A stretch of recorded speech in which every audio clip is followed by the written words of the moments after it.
Hello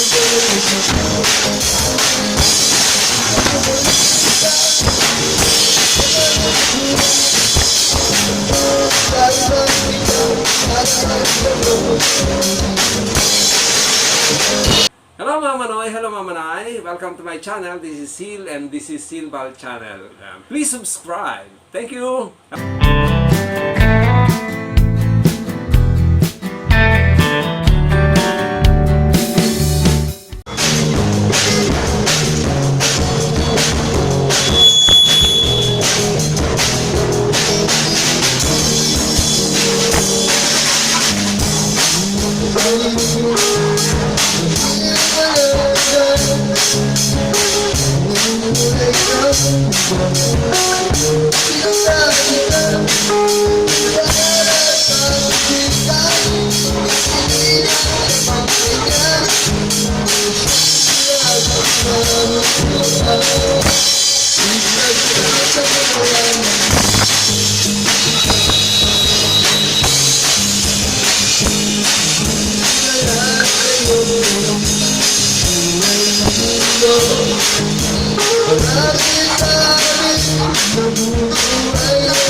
Hello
mga Manay, magandang araw po sa inyo lahat. Ngayong araw po ng Martes at ang petsa ay Mayo 4. Ngayong araw na to ay maraming blessings na dumating. Unang-una, nanganak yung aking panganay sa kanilang pang-apat nilang anak. Congratulations sa mag-asawang Lovely at Ramon. Talagang hating-hati yung mukha ng apo ko. Talagang sila, mix mukha ni Ramon at mukha ni Lovely. Congratulations sa inyong dalawa, anak, at palakas ka na kagad para sa ganun ay makauwi na kayo mag-ina. Then si baby, welcome to the family. Muwa, love you. Di pa muna makakapunta dyan ng ang daddy ha. Pero pupunta dyan ang daddy sa bahay niyo. Okay? So, ngayon din araw na to ay pumunta po ako dun sa bahay nila Rian. Natid ko na po, binigay ko na, in-endorse ko na po yung kanyang channel, YouTube channel. Kaya lang, dinala ko pati itong laptop ko. Dinala ko rin yung USB na naglalaman ng mga application kasi gusto ko sanang installan yung laptop ni Rian. Akala ko meron na siyang laptop, yung pala wala pa palang laptop. So hindi ko rin nalagyan na-install ng VideoPad editor para doon na lang sana siya mag-i-edit sa laptop niya. Mas mabilis kasi mag-edit dito sa VideoPad editor eh. Sa bagay, doon sa cellphone pwede rin, doon sa KineMaster. Kaya lang, ang problema naman doon sa cellphone niya, hindi mabuksan. Kasi nangihingi, hindi ko ma-sign in yung yung account niya kasi nga nangihingi ng password doon sa para ma-login yung Google account niya doon sa cellphone niya. Sabi ko paano hindi natin hindi natin masa-sign in. So ibinigay ko na lang yung kopya ng kanyang YouTube channel, yung kanyang yung password, tapos yung number na dating pinapadala ni Google ng security code, pinalitan ko rin yon. Kasi dati doon sa number ko yun, sa cellphone ko yung Ngayon, ang ginawa ko, pinalitan ko siya na yung number ni Ma'am Emma ang nilagay ko na. So verified na yon, yung number ni Ma'am Emma, verified na siya na doon sa account ni Rian. Doon na ipapadala yung mga security code na ipapadala ni Google. Halimbawa, merong nag-attempt na i-sign in yung kanyang account, kaya merong nag-attempt na buksan yung kanyang account, yung YouTube account. Kasi sensitibo kasi yun, yung YouTube account niya kasi tsaka yung Google AdSense account, iisa lang. Kaya kailangan talaga ingatan nila yon. Sabi ko nga, wag nilang hayaan na merong makaalam doon sa password. Sinabi ko rin na pwede nilang palitan yan. Ituturo ko sana lahat. Binuksan ko tong laptop ko. Sus, Ginoo. Parang pag yung doon sa loob nila. Pero dito sa labas, dito naman kahit gamit ko lang yung yung cellphone ko, pagka inano ko rito sa yung Bluetooth tethering, mabilis siya. Mas mabilis ang ang pagbukas ng mga na pag-browse. Pero nung doon ako kila Rian, ayaw talagang gumagapang. So, hindi ko rin mabuksan. Sabi ko, ano ba yan? Ang inano ko na lang, pinaliwanag ko na lang sa kanila na sabi ko, ito naman kako binibigay ko kako sa inyo yung account ni Rian para makapag-live siya. Kasi hindi pa siya nakakapag-live ng mula nung na-monetize yung channel niya. Yun ang purpose ko doon Siyempre, aalalayan ko pa rin siya at pero yung pag-upload tsaka yung yung pagma-manage ng channel niya, sila na talaga magpa-manage noon. So, and then after noon, nag-drum practice sila. Nag-practice. So, kinuhanan ko na. Nakapag-record din ako ng mga ilang tugtog nila. Siguro mga 6 ata yun. 6 na tugtog. And then, pinapagawan pala si Rian ng kwarto. So, umakit ako doon sa taas nila. Kinuhanan ko rin ng video yung pinapagawang kwarto ni Rian. Nagpapagawa pala nun ay si Ma'am Shar. Kaya pala nagpagawa ng kwarto si Rian. Pa ata na ipapa-air condition yun. Sabi ko kay Rian, wow, lalo kang puputi niyan.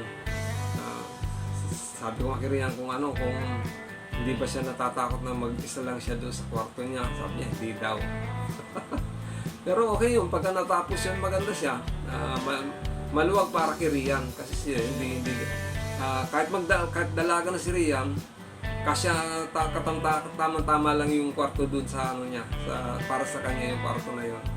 So hindi pa siya tapos, pero siguro mga 2 days na lang baka matapos na yun mga na lang, mga finishing touches na lang yan. Yung iba yung pag-flooring, tapos double wall, tapos magkikisame, lalagay ng pinto, maglalagay ng bintana, yun na lang siguro yun. Tapos maglalagay ng mga head tulugan niya, kaya tsaka ng lamesa para halimbawa kung magla-live siya. Ayan. So yun, pagkatapos noon, nung nakuhanan ko, umuwi na ako, nagpaalam na ako sa kanila. So, hinatid ako ni Rian tsaka ni Ma'am Emma hanggang doon sa may sakayan. Sabi ko, siyempre, pasalamat. Din nga, bumalik na sila. So, ayun, nandito na ako. Kararating-rating ko lang kanina. So, yan. Yan po yung natin, mga manoy mamanay. Wala tayong shoutout. Yun muna, yung parang nagkwento lang ako sa mga nangyari ngayong araw na to doon sa mga nilakad ko. Okay? So, maraming salamat po sa mga subscriber at mga viewers. Thank you po sa patuloy ng pagsusuporta sa channel ni Hilbal. At I hope na kahit po medyo sabihin natin maging madalang ang pag-update ko sa inyo ng mga videos ng Batang Drummer. Sana patuloy nyo pa rin tangkilikin yung channel ni Hilbal. Siyempre, kung kung maimbitahan tayo na kung may gigs sila, maimbitahan tayo na pumunta rin sa gigs nila, makakapag-update po ako para sa inyo. So, yan lang po muna ang may isi-share ko sa inyo. Muli, ito po si Hil at ito ang Hilbal Channel. Laging nagsasabi na may pagpalaya ng bawat isa sa atin ang pong may kapal at ingatan ng bawat isa sa atin, bigyan ng pagpapala ang bawat isa sa atin. Maraming salamat po. God bless you and just marvelous. Si Brian nandun na sa ilalim. Kakain na siya. Bye-bye!